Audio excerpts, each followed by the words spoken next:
नमस्कार दर्शकों, थोड़ी सी तकनीकी प्रॉब्लम की वजह से कुछ प्रॉब्लम हुई थी। हम अपने मेहमानों से चाहेंगे कि फटाफट जुड़ना शुरुआत कर दें, जिससे कार्यक्रम बढ़े। आज जो चर्चा चल रही थी, उसी को लेकर तो हम चाहेंगे ज़रूर अपनी बात रखें। ग्राम पंचायत वाले मामले पर कि क्या ग्राम पंचायत चुनाव टलेंगे या लोकतंत्र की जीत होगी? हमारे वरिष्ठ शिक्षक जी क्या कहना चाहेंगे? ज़रूर अपनी बात रखें। थोड़ी तकनीकी प्रॉब्लम की वजह से शो अब थोड़ा-सा डिस्टर्ब हुआ, लेकिन ठीक है, ये सारी चीज़ें चलती अब रहती हैं। तो जी। जी। अब तो उत्तर प्रदेश में जी, ग्राम पंचायत का चुनाव जी, टल गया। तो पता नहीं क्यों जी, मैं ये देखता हूँ कि सरकार की उदासीनता है आम हाँ, जनमानस के प्रति। आम जी, जनमानस के प्रति जो प्राथमिक इकाई है, भारत की आत्मा गांव में बसती है, इसलिए जी, ग्राम पंचायत का निर्माण किया गया। तो जी, पंचायत चुनाव का एक निश्चित समय होता है 5 साल, और 5 साल के बाद आप इतना विलंब कैसे किए? आप तो उस पद्धति को मानने वाले हैं अपनी ईमानदारी से कि जी, यदि कोई बच्चा हुँ, परीक्षा देने जा रहा हो जी, और किसी हुँ, विशेष कारण से 1 मिनट, मैं बता रहा हूँ, 1 मिनट जी, या 50 सेकेंड के बाद हुँ, आपने ऐसी ईमानदारी का परिचय दिया कि हुँ, 1 मिनट के बाद बच्चा परीक्षा देने नहीं जा सकता। और जो बच्चे परीक्षा देने गए हैं उनकी जी, इतनी इंक्वायरी आपने किया कि उसकी भी जी, सीमा क्रॉस करा दिया, और आपने ये साबित करने का प्रयास किया कि हम बहुत ईमानदारी से काम करते हैं। उसके जी, बावजूद भी आपका पेपर लीक हो जाता। आप पंचायत चुनाव को 5 साल क्या कर रहे थे? पंचायत चुनाव की एक निश्चित डेट होती है, आप क्या कर जी, रहे थे? जब आप देखिए, हकीकत ये है कि चुनाव में जिस प्रधान को इन्होंने प्रशासक बनाया है और कूद कूद के विधायक जी लोगों जी, को लगा दिए थे, हर ब्लॉकों पर जाइए और क्या कहिए कि इतिहास में इतना बड़ा सम्मान लोकतंत्र में, भारत के लोकतंत्र में 75 जी, वर्षों में इतना बड़ा सम्मान किसी प्रधान को किसी गवर्नमेंट ने नहीं दिया। ये नहीं दिया, नहीं सही कह कहे रहे हैं आप। ये नहीं कहे कि जी, वास्तविकता ये है कि हम जिस सरकार के विधायक हैं, उस सरकार ने चुनाव को टाल करके 70 साल के इतिहास में सबसे खराब काम करने बड़ा का प्रयत्न। अब तो सुधरना चाहिए, पहले सही कह की रहे हैं। जो अब तो गलतियां हो इलाहाबाद चुकी, तो इलाहाबाद सुनिए हाई मैं कोर्ट बता का रहा जो हूँ, हाई कोर्ट नहीं, Allahabad high high court court. जल जब आम हाँ, जनमानस ने ये महसूस किया कि चुनाव जैसी पवित्र प्रक्रिया को ये टाल रहे हैं और तारीख नहीं बता रहे हैं कि हम चुनाव का समय कब जी, देंगे, इतना बड़ा हाँ, असमंजस पैदा करने वाली जो सरकार हो। और एक बात जान लीजिए, यह ठीक है। कोई भी हाई कोर्ट सरकार, अब इलाहाबाद की हाई जो कोर्ट का जो सरकार आ मामला रही है, आया है, उसको एक बार बता दें हम आपको। अरे इलाहाबाद वही हाई हम कोर्ट पहुंच में रहे ग्राम हैं। प्रधानों को प्रशासक मैं बनाए जाने के आदेश पर सवाल हुआ है, सरकार से जवाब मांगा है। ये क्या मामला है, एक बार बता अच्छा, दें। एक हम लोग महत्वपूर्ण सरकार से मामला जवाब नहीं मांग इलाहाबाद। सकते? हम लोग आम जनता हैं, हम लोग हाँ गुलाम ठीक है, हैं, बस एक हम इसी सरकार को से नहीं अपडेट पूछ कर दें। सकते। आपकी हमको कितना जानकारी आ गुलाम जाए। बनाया जाए? देखा भाई, हमनी का बाप दादा आपकी गुलाम रहे, जानकारी हम में सब गुलाम नहीं है। राजनीति नहीं में नहीं, सही कह जनता रहे हैं को आप, लोग गुलाम अगर नहीं है। गुलाम समझ जो के व्यवहार इलाहाबाद करेंगे हाई कोर्ट का मामला जो तो अपडेट हुआ है, मैं कह रहा हूँ उसको हाई आपको कोर्ट जानकारी बाद दे में दें। जान जाएंगे, तो लीजिए पहले आप। कुल काम हाई कोर्ट जाएंगे हर काम के हाँ सही लिए। कह रहे हैं, लेकिन नहीं नहीं, मैं जो जो ये मामला देखा, आया जब है। हम बोलते हैं भैया, हम हाथ जोड़ के बोल रहे हैं, जब मैं बोलता हूँ तो आप यकीन मानिएगा भारत माता बोल रही है, आप यकीन हाँ नहीं मानिए ठीक है। हिंदुस्तान का एक जिम्मेदार नागरिक बोला। हर काम के लिए हर काम के लिए मैं हाई कोर्ट जाऊं? हाई कोर्ट की पढ़ाई इतनी आसान है का? बहुत परिश्रम करके पढ़ने वाले बच्चे हाई कोर्ट में के जज पर बैठते होंगे, उनको ऐसे काम पर लगाइए जो बहुत क्रिटिकल मामला हो, उस पर लगाइए। आम जनमानस की बात को आप सुनिए ना। हम ही लोग जो विधायक बनाते हैं, सांसद बनाते हैं, और ये लोग चुनने के बाद एक कमेटी बना लेते हैं, और उस कमेटी में हम जो कहना चाहते हैं, जनता को ये लोग गुलाम देखना चाहते हैं, इसलिए जनता की बात इनके समझ में अब नहीं आ रही है। और मैं बता रहा हूं कि अब हमारे जैसे लोगों को सजग हो जाना है। बड़ी हम अपनी भूल मान रहे हैं, हमें अपने विधायक जी से पूछना चाहिए था वही कि आप किस चीज का माला पहना रहे हैं। पहले प्रधान वाले मामले में अपडेट हो जाए, पहले प्रधान के मामले को अपडेट कर लीजिए कि प्रधान का जो मामला आया है किसने क्या डाला है हाई कोर्ट में। हाई कोर्ट ने राज्य सरकार के उस अध्यादेश पर जवाब तलब किया जिसके तहत मौजूदा प्रधानों को चुनाव होने तक अधिकतम 6 महीने के लिए प्रशासक के रूप में काम करने की अनुमति दी गई है। यह मामला ईश्वर चरण डिग्री कॉलेज प्रयागराज के विधि मतलब लॉ के छात्रों में युधिष्ठिर वर्मा और आयुष पांडे द्वारा दायर जनहित याचिका PIL के माध्यम से उठाया है। उनका कहना है कि सरकार का फैसला संविधान की भावना के विपरीत है और इससे पंचायत चुनाव अनावश्यक रूप से टाले जा सकते हैं। अब इसमें जो पूरा मामला है 25 तारीख को ये हुआ है, ये सारी बातें सामने प्रशासक के रूप में कर दिया गया है। अब जो याचिका करता है उनका कहना है कि संविधान के अनुसार ग्राम पंचायतों का चुनाव समय पर होना चाहिए। उनका आरोप है कि सरकार इस व्यवस्था के जरिए चुनाव टालने की रास्ता बना रही है जो लोकतांत्रिक व्यवस्था में खिलाफ है। इस मामले पर हाईकोर्ट ने क्या कहा है? हाईकोर्ट ने के न्यायमूर्ति अजीत कुमार और न्यायमूर्ति विनय कुमार द्विवेदी शामिल हैं। इस मामले पर सुनवाई करते हुए उत्तर प्रदेश सरकार से 4 सप्ताह के भीतर जवाबी हलफनामा दाखिल करने को कहा है। कोर्ट ने मामले की अगली तारीख 3 अगस्त तय की है और साथ ही याचिकाकर्ता ने दलील दी है कि संविधान के अनुच्छेद 243E के अनुसार ग्राम पंचायत का कार्यकाल 5 वर्ष का होता है और समय पर चुनाव कराना अनिवार्य है, ये उन्होंने कहा है। लेकिन फिलहाल इसी मामले पर चर्चा चल रही है। कविता जी जरूर अपनी बात आप रखें इस मामले को लेकर, इसके बाद यूसुफ रखेंगे, फिर हमारे भाई शिक्षक जी रखेंगे। जी देखिए, चुनाव में विलंब का चाहे जो भी कारण रहा हो, सरकार तरह तरह के अपने कारण देगी कि हम इस काम में व्यस्त थे, वहां थे, लेकिन जो संवैधानिक कार्य है साथ के साथ आपको उसको भी समय पर करना चाहिए। आपको भी पता है कि आप जब सरकार में आए तो आपका कार्यकाल कब पूरा हो रहा है या प्रधानों का कार्यकाल कब पूरा हो रहा है, इसका भी हिसाब किताब आपके पास होना चाहिए। ये सरकार की गलती है, सरकार को इसको स्वीकार करना होगा। और रही बात प्रशासक बनाए जाने पर, तो हाईकोर्ट ने रोक लगा दी है, अब आगे फैसला हाईकोर्ट का आएगा ही। रोक है, अभी उस तरह की रोक नहीं है। हाँ, स्टे लगाया है, स्टे लगा हुआ है फैसले पर, अगली रोक तक है, जब तक सरकार अपना जवाब नहीं सौंपेगी तब तक जो है उस पे स्टे है।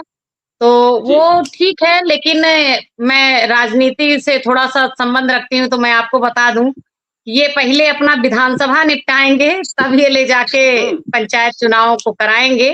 कारण यही है, विधानसभा चुनाव 27 में नहीं 2026 में ही होने वाले हैं। यही कारण है, ये प्रशासक बना रहे हैं, शासक बना रहे हैं, और कोई कारण नहीं है।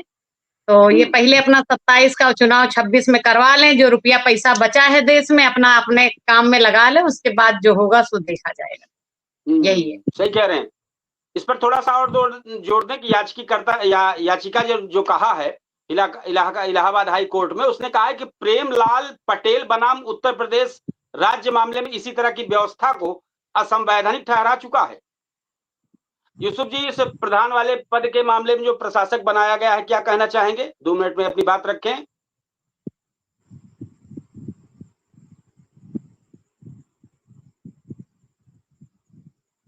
अनम्यूट कीजिए, आपने आवाज बंद कर रखी है। आपकी आवाज नहीं आ रही, आप अपनी आवाज को खोले वहां मोबाइल से। किया था उत्तर प्रदेश सरकार जो है, जो समय सीमा तय करेगी चुनाव करने का, उसी पर चुनाव होगा। हाँ, कोर्ट द्वारा जो है वो जवाब तलब किया जाए या फटकार लगाई जाए, वो तो कोर्ट द्वारा यही हो रहा है पूर्व 6-7 वर्षों से, या तो फटकार लगाई जाती है या तो रिपोर्ट मांगी जाती है। इससे ज्यादा कोर्ट द्वारा कोई कार्रवाई नहीं होती, चाहे सुप्रीम कोर्ट हो चाहे हाई कोर्ट। तो इसलिए चुनाव जो है सरकार द्वारा जो निर्धारित समय किया जाएगा, चुनाव उसी पर होगा। हाँ, और सिर्फ प्रधानी का चुनाव नहीं, लोग विधानसभा का भी चुनाव 4-6 महीना बढ़ाने में सक्षम है सरकार। अगर चाहेगी तो बढ़ा देगी। उस पे आम जनता कितना भी चिल्लाए, विपक्ष के नेता कितना भी चिल्लाएं, और कोर्ट में कोई याचिका दाखिल होगी तो जब तक वहां से सवाल जवाब तारीख तय होगी तब तक वो 6 महीना का समय आ जाएगा। तो कोर्ट द्वारा सबसे बड़ी समस्या यह है कि चाहे सुप्रीम कोर्ट हो या हाई कोर्ट हो, वहाँ ऐसे बहुत सारे ऐसे काम हैं जिस पर तत्काल संज्ञान लेने की आवश्यकता होती है, तत्काल कार्रवाई करनी चाहिए, लेकिन उस पर सिर्फ जो है जवाब तलब किया जाएगा या तो फटकार लगाई जाएगी। और भाई इस पर जो है, जो जनता जिनको जनप्रतिनिधि बनाई है, चाहे ब्लॉक प्रमुख हो, चाहे प्रधान हो, चाहे विधायक हो, चाहे सांसद हो, ब्लॉक प्रमुख और जिला पंचायतों का भी बस इसी जुलाई में 11 को जिला पंचायत अध्यक्षों का भी कार्यकाल खत्म हो रहा है। इनको भी लेकर प्रशासक बनाया जाएगा। जितने भी जनप्रतिनिधि हैं, क्षेत्र से लेकर जिला स्तर तक, ग्राम पंचायत से लेकर, कोई जनप्रतिनिधि जो है, जो सरकार द्वारा गलतियां की जाती है, कोई जनप्रतिनिधि आवाज उठाता है? विपक्ष के नेता हैं, संसद हो या विधायक हो, बोल दें वो मीडिया के सामने। बाकी सरकार के जितने जनप्रतिनिधि हैं वो क्यों नहीं आवाज उठाते? वो किसी भी विषय पर आप ले लीजिए, पूर्व 10 वर्षों से जितने भी जनप्रतिनिधि, संसद, विधायक या क्षेत्र से जिला स्तर तक जितने जनप्रतिनिधि हैं, किसी की क्या बोलने की क्षमता नहीं है कि हाँ देश में यह गलत हो रहा है, इसको समय सीमा पर होना चाहिए। या जितने भी जनप्रतिनिधि हैं, पेपर लीक पर कोई सामने आया बोला, तो जिसको जनता वोट दे रही, जिसको जिता रही है, वही उनके लिए आवाज नहीं उठा रहे हैं। विपक्ष कितना चिल्लाएगा? आम जनता कितना चिल्लाए, सरकार सुनती ही नहीं। आम जनता की जितना प्रदर्शन किया जाएगा, चाहे आम जनता द्वारा चाहे विपक्ष द्वारा, जितना ज्यादा प्रदर्शन किया जाएगा, सरकार उतना ही अनदेखा करेगी। जी ठीक। तो हमारे इस कार्यक्रम में हमारे भाई शिक्षक जी जरूर जवाब दे इस पर, प्रधान और प्रशासक के तौर पर। फिलहाल हाई कोर्ट ने इस अध्यादेश का अंतिम फैसला नहीं दिया है। अदालत ने केवल राज्य सरकार से उसका पक्ष मांगा है। सरकार के जवाब और दोनों पक्षों की दलील सुनने के बाद कोर्ट यह तय करेगा ये अध्यादेश संविधान के अनुरूप है या नहीं है। क्या कहना चाहेंगे हमारे भाई शिक्षक जी? अभी किसी प्रदेश की एक घटना है, किसी प्रदेश की एक घटना है, लोकतंत्र में किसी व्यवस्था के खिलाफ एक व्यक्ति ने एक नारा लगा दिया था किसी का नाम लेकर के, मुर्दाबाद। तो सरकार ने उनको 1 साल के लिए वो बदर कर दिया था, डांटा है। सुप्रीम कोर्ट की, हाई कोर्ट थोड़ा कम पढ़ा लिखा है, जज ने डांटा है कि लोकतंत्र में, हाई कोर्ट का मामला है, हाई कोर्ट का मामला है।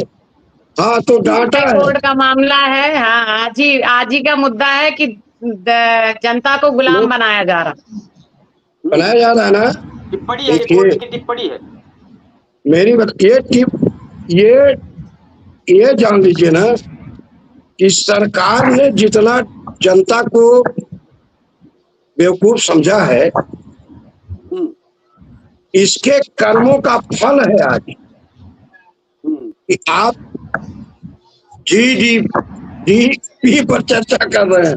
जीडीपी ये इसके कर्मों का फल है। गौर करिएगा एक बात, जो इंसान कर्ज से बहुत डरता, मैं बहुत डरता हूँ, यकीन मानिए आप, मैं कर्ज से इतना डरता हूँ कि हम बैंक से कर्ज लेना नहीं चाहते, थोड़ा कम में जी लेंगे, लेकिन मैं अपनी व्यक्तिगत बात बता रहा हूँ, लेकिन कर्ज में नहीं जाएंगे। कर्ज से।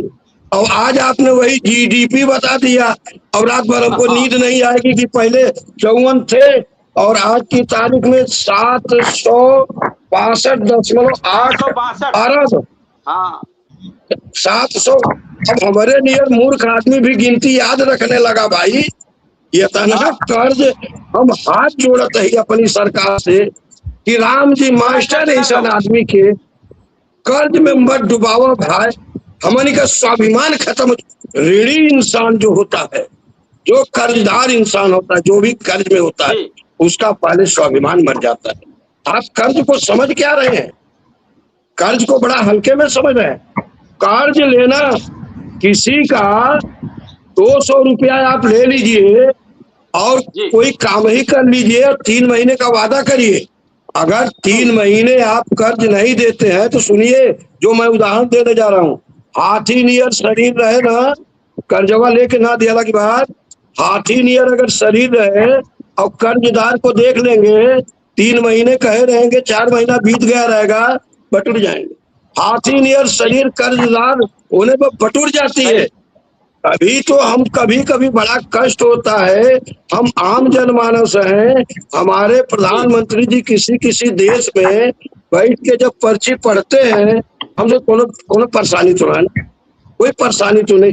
यानी कर्ज में हम ज्यादा है और हर बात में अगर हाई कोर्ट और जो भीगा रहता है, 2023 में योग्य बच्चे जूनियर हाई स्कूल के टीचर हो जाते। सुप्रीम कोर्ट ने डांटा, सुप्रीम कोर्ट ने लिखा, फिर गए सब सुप्रीम कोर्ट, सरकार गई, इधर उधर उधर करते करते 3 साल के बाद परमानेंट पर कुछ लोगों को किया। तो आखिर में मेरी बात सुनिए, कविता जी अपनी बात पूरा जितना सब हम लोग भी जब बैठते हैं, करना है, कविता का समय सीमा होता है, इसलिए हम चाहेंगे जरूर इस मुद्दे पर अपनी बात रखें कि अदालत इसे असंवैधानिक मानती है तो सरकार को पंचायत चुनाव समय पर कराने पर कोई नई संवैधानिक व्यवस्था अपनाने की आवश्यकता पड़ जाएगी अगर कोर्ट ने एक्शन ले लिया तो। फिलहाल मामला विचाराधीन है। क्या कहना चाहेंगे कोर्ट वाले मामले पर? इलाहाबाद हाई कोर्ट की जो बात चर्चा चल रही है, यह दायर है। देखिए, अगर आपको कोई समय सीमा दी गई है तो है नहीं कि आपको अचानक बताया गया है या आपको अचानक ये डिसीजन दिया गया है कि आपको इस महीने में चुनाव कराना है। ये तो हमारे देश की संवैधानिक व्यवस्था है कि हर 5 साल पर पंचायत चुनाव होंगे और आप प्रदेश के मुखिया हैं, आप देश के मुखिया हैं, आपको पता होना चाहिए कि किस बच्चे को हमें किस चीज की आवश्यकता है। अगर आप परिवार चला रहे हैं, प्रदेश चला रहे हैं, आपको पता होना चाहिए कि हमारे यहाँ के प्रधानों का कार्यकाल कब खत्म हो रहा है, उससे पहले आपको व्यवस्था करके रखनी चाहिए कि हमें यहाँ चुनाव कराना है कहाँ। और रही बात जीडीपी या कोरोना काल का, जो इन्होंने ये ब्यौरा दिया हुआ है कि हम ये हमारा ही कर्जा नहीं है, महामारी आई, ये आई वो आई, तो आप सोचिए 2014 से आपने कमान संभाली देश की, 2014 के 5 साल बाद आपके यहाँ महामारी आई है। अगर आपने सचमुच प्रगति की होती तो आप दूसरों की मदद चाहे ना कर पाते, लेकिन अपने देश वालों को बचाने भर की क्षमता तो हो ही गई होती। आपको वर्ल्ड बैंक से कर्जा लेकर के कोरोना में काम नहीं करना पड़ता। 5 साल बहुत बड़ा होता है किसी देश के लिए, और 5 साल में हमारी जीडीपी कहाँ ट्रिलियन में पहुंचा रहे थे, कहाँ ले जाके एकदम गर्त में ही दबा दिए। फिलहाल के लिए हम तो प्राउड फील कर रहे हैं कि अभी भी मोदी जी हमारे कह रहे हैं कि हम अभी भी विश्व गुरु हैं और हमसे ही पूछकर पूरा देश चल रहा है, पूरा विश्व चल रहा है। तो उस पथ पर हम चल रहे हैं, अच्छी बात है, देखते हैं कब तक। लेकिन एक चीज सबसे ज्यादा है कि जो मस्तक पटल पर भारत का कर्जे में सबसे नंबर 1 पर नाम है, वहाँ जरूर दिक्कत महसूस हो रही है हमको भी। जब से हमने पढ़ा है इस चीज को, तब से हमें भी यहाँ सिरदर्द होने लगा है। हम चाहेंगे आप बने रहिए, जब तक आपको लगे कि आप ठीक है तब तक आप बने रहिएगा। और आपको हमारी ट्रेनिंग चल रही है, दूसरी तरफ आपको पता होना चाहिए डायरी पेन चल रहा है, आपको लगेगा एकदम बॉर्डर ट्रेनिंग चल रही है। हम लैपटॉप पे भी स्क्रीन पे भी है, अपना पॉइंट भी नोट कर रहे हैं। एक बार क्लियर करके जब आपको लगेगा आप आउट हो जाइएगा, जब तक आपको लगे रुके रहिए हमारे इस कार्यक्रम में। हम आ जाते हैं आज के राम मंदिर चढ़ावा मामले में, जो सामने प्रमुख अपडेट है। हम एक बार फिर यूसुफ से पूछना चाहेंगे, यूसुफ जी, कुछ प्रधान ये प्रशासक के तौर पे जो मामला चर्चा चल रही है, इसमें अगर आपके पास कुछ कहना हो तो 1 मिनट में आपने अपनी बात रख लें, जिससे आज के राम मंदिर चढ़ावे की अपडेट क्या है वो जानकारी दें। जी देखिए, पंचायत चुनाव जो है उत्तर प्रदेश में माननीय मुख्यमंत्री जी जब चाहेंगे तब होगा।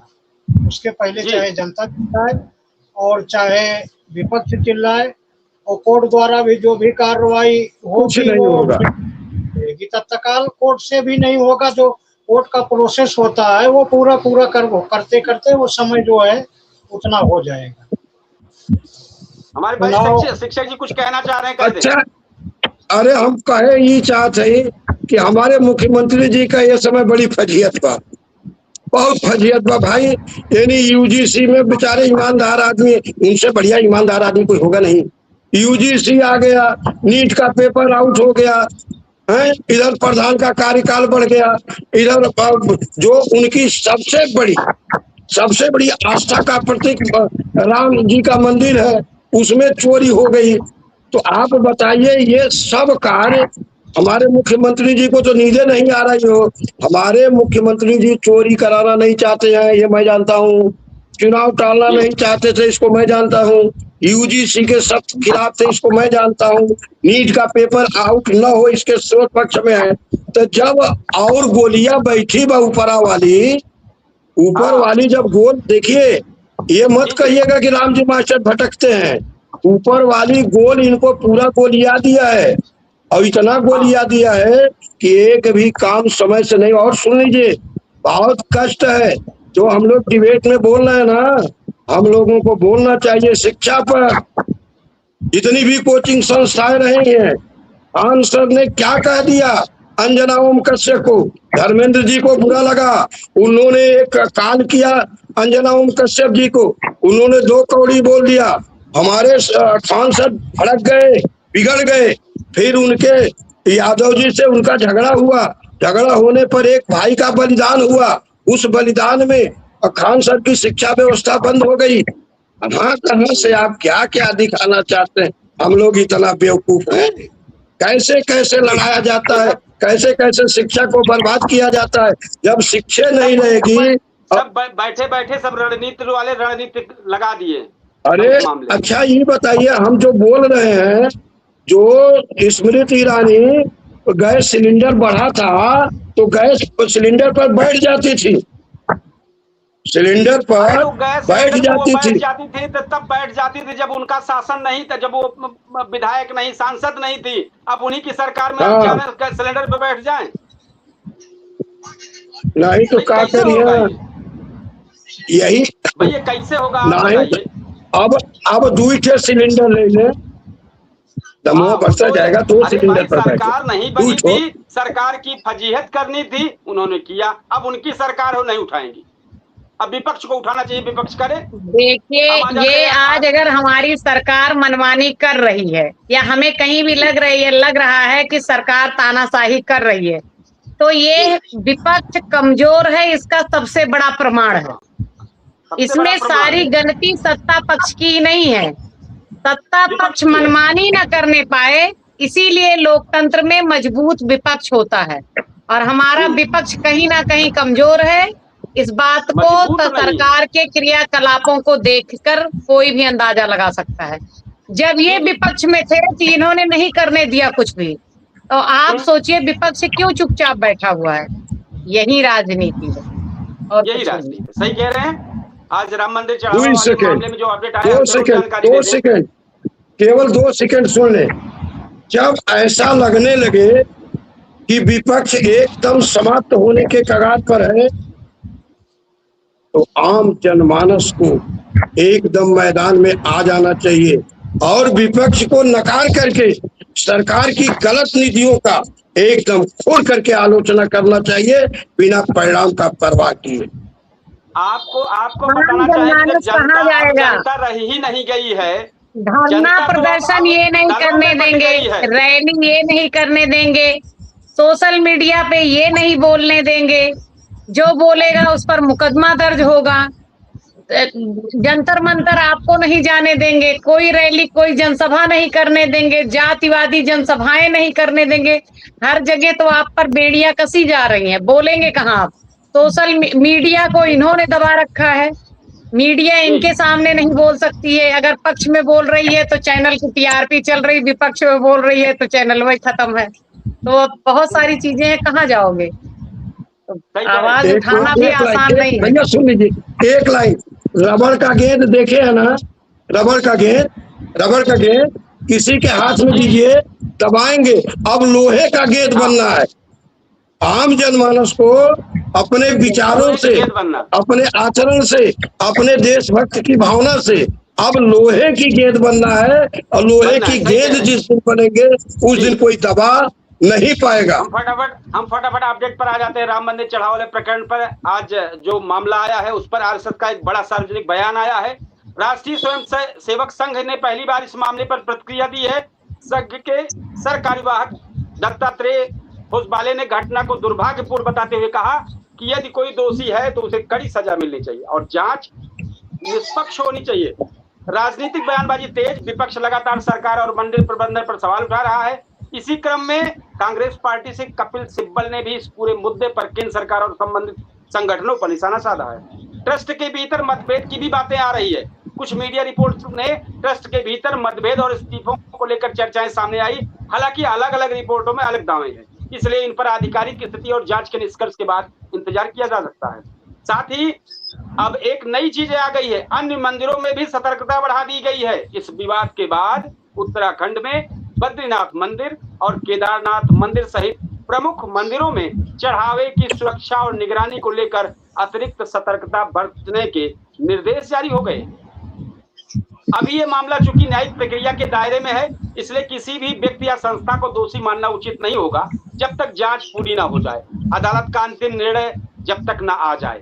ये मामला आज हमारा अपडेट देना था मुझे। इस अपडेट के साथ फिर हम चाहेंगे कि हमारे वरिष्ठ शिक्षक जी कुछ बातें बची थी, जरूर आप अपनी बात पूरी करें, फिर हम यूसुफ के पास चलेंगे। मैं इस पक्ष में रहता हूं कि जब देखिए कुछ लोगों से कुछ बात बर्दाश्त नहीं होती है, आप उनको चाहे जो कर देंगे, वो चीज जब सामने आती है तो बर्दाश्त नहीं होती। कर्ज में डूब जाना, कर्ज में डुबा देना, पंचायत चुनाव को टाल देना, ये बहुत ही निराशाजनक स्थिति है। अकर्मण्यता ये जाहिर करती है सरकार की। ये अकर्मण्य, इस पर जितना भी लीपापोती हो कि हम देर कर रहे हैं, कोर्ट का आदेश है, ये फ्लॉप आप यही हो गए जो आपने देर कर दिया। समय से करिए, समय से नहीं किए हैं, ये आपकी नाकामी है।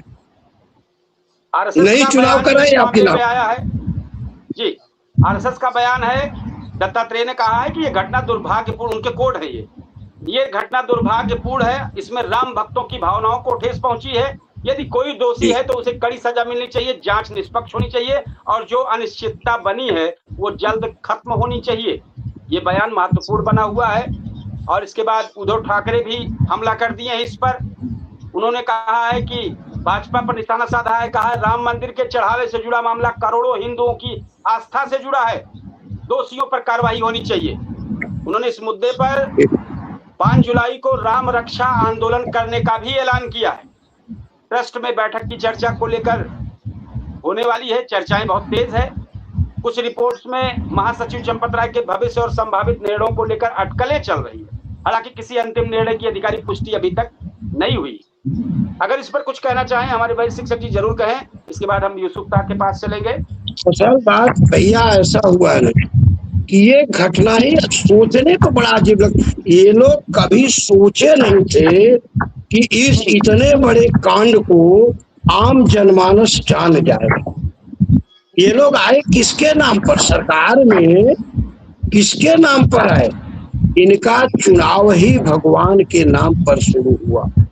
और जब 10 ये होता है, ये जब कोई भी शासक 10 साल अपने क्रियाकर्म से कहीं न कहीं जनमानस को उदास करेगा तो 15वां साल नहीं बीतता, 15 साल नहीं बीतता है, उसमें कहीं न कहीं कोई ऐसी जानबूझ के जैसे अचानक गलतियां हो जाएंगी जो गलतियां आम जनमानस के हित में होगी।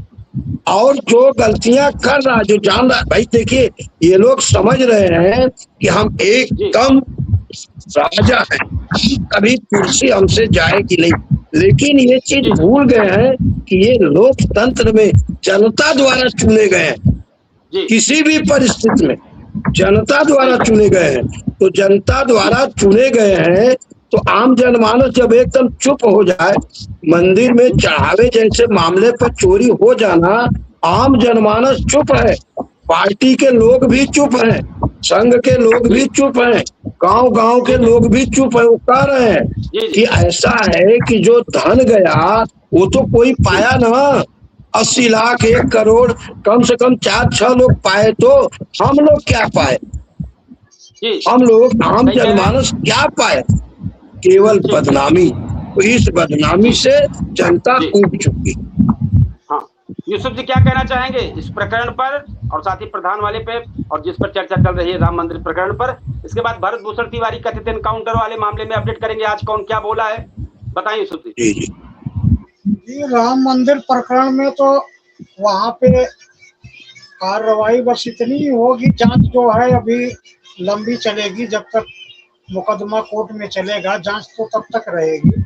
वर्तमान में यही होगा बहुत कि जो है उनके नाम से FIR होगा या उनको जेल भेजा जाएगा, उसके बाद शीघ्र ही उनकी जमानत होगी और फैसला और जांच तब तक चलेगी जब तक वो खत्म नहीं हो जाएंगे। उनके मरने के बाद ही जो है वो मुकदमा खत्म होगा और सजा सिर्फ इतनी होगी कि बहुत थोड़ी सी, वो जेल जाएंगे, उनको वो तुरंत जमानत पे बाहर आ जाएंगे। इससे ज्यादा उसमें कुछ नहीं होगा, जो मेरा अनुमान, जो मेरा अनुभव कहता है। जी, आप ठीक सही कह रहे हैं। भरत भूषण के मामले में आज जो नई अपडेट है वो यही इतना है कि कोई चश्मदीद गवाह का एक नया दावा है, ये हम पुष्टि नहीं करते हैं।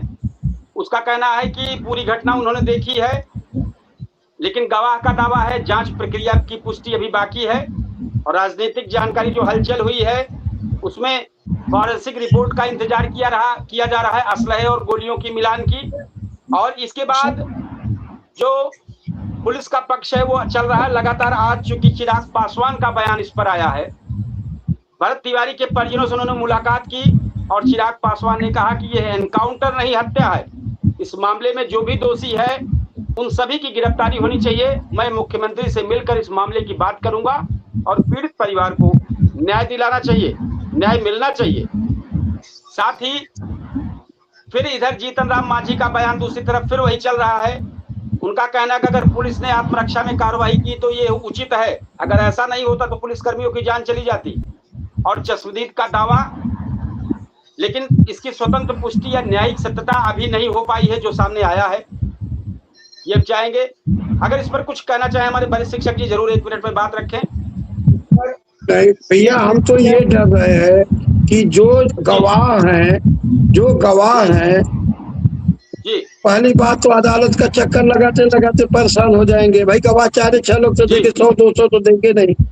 और वो भी गवाह मान लीजिए कहीं बेचारा जाके अदालत में होपलेस हो गया, अब कौन सी प्रक्रिया, जब आप देख लिए उसको पूरा वीडियो में देख रहे हैं, मारते हुए देख रहे हैं, तो फिर हमें टेंशन है कि गवाह पता नहीं, ये तो चली कि 20 साल मुकदमा चलेगा, तब तक गवाह पता नहीं बेचारे रहेंगे इस धरती पर कि नहीं रहेंगे। तो जो ये लंबी प्रक्रिया चलती है इसमें हमको बड़ा, अब देखिए जनता, सब कुछ जनता के ऊपर अब है। जैसे चिराग पासवान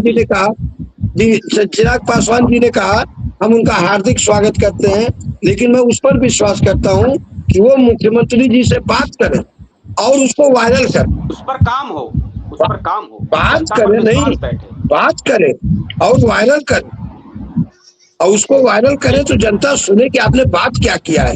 अब आप कहें हमने बात किया, हमने वो बात किया, वो किसी ने कह देगा हम सबमिट भी नहीं किए थे, तो थोड़ा एक संशय बना हुआ है। जी, यूसुफ जी क्या कहना चाहेंगे? कुछ आप बोल रहे थे, बताएं। इसके बाद हम सीधे जो मामला चर्चित चल रहा है केतन अग्रवाल सिया गोयल में, आज का अपडेट अभी देंगे, आप बता दें और मात्र 2 से 4 मिनट के अंदर कार्यक्रम समापन की ओर लेकर चलेंगे।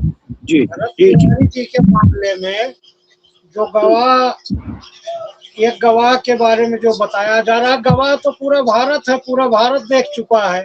अब उसमें गवाह की क्या हो सकता है, पूरा भारत ही गवाह है, स्पष्ट वीडियो है। लेकिन भरत तिवारी का मामला और राम मंदिर का मामला क्लियर इसलिए नहीं किया जा रहा है कि ताकि उसके पहले पेपर लीक जो हुआ काफी इस पे हंगामा, तो इसलिए इसको रखा गया है कि सब लोग इस पर ध्यान दें और जो पीछे है उसको जो है भूल जाए। और आम जनता को जो है प्रदर्शन, धरना प्रदर्शन किया नहीं जाएगा, तमाम हथकंडे हैं। संविधानिक स्तर पर भी अगर आम जनता प्रदर्शन करती है तो कहाँ करने देती है सरकार। कुछ बोल दो सरकार के खिलाफ तो FIR करके जेल में डाल देंगे। तो इस प्रकार से रवैया है, सरकार अपनी मनमानी करने में सक्षम है और उसमें किसी का न जनता का धरना प्रदर्शन काम करेगा और ना विपक्ष का, क्योंकि सबको डर है, विपक्ष के नेता हो या आम जनता हो, प्रदर्शन से सब डरते हैं। इसलिए डरते हैं कि ऐसा ना हो प्रदर्शन करने जाऊं हमारे नाम से FIR हो जाए और जेल भेज दिया जाए। आपकी बात। तो इस जो अपडेट मामले पे आ जाते हैं, जो ये सबसे चर्चित चल रहा है सोशल मीडिया पर, केतन अग्रवाल सिया गोयल हत्याकांड का मामला है। पुलिस रिमांड पूरी होने के बाद सिया गोयल और चेतन चौधरी को आज कोर्ट में पेश किया गया। पुलिस ने जांच में हुई प्रगति का ब्यौरा अदालत के सामने रखा है। जांच के दौरान सिया ने घर से घटना वाले दिन जो कपड़े, मोबाइल ये सारे लिए थे, ये सारी चीजें पुलिस ने अपने कब्जे में लिया है। आज सोशल मीडिया पर एक वीडियो काफी पुराना चर्चा, जिसमें पुलिस हिरासत के दौरान सिया गोयल मीडिया कैमरे की ओर मिडिल फिंगर दिखाती हुई दिख रही हैं। ये वीडियो वायरल होने के बाद सोशल मीडिया पर व्यापक प्रतिक्रियाएं देखने को मिल रही है। हालांकि यह वीडियो मामले के आरोपों पर दोष सिद्ध होने का प्रमाण नहीं है।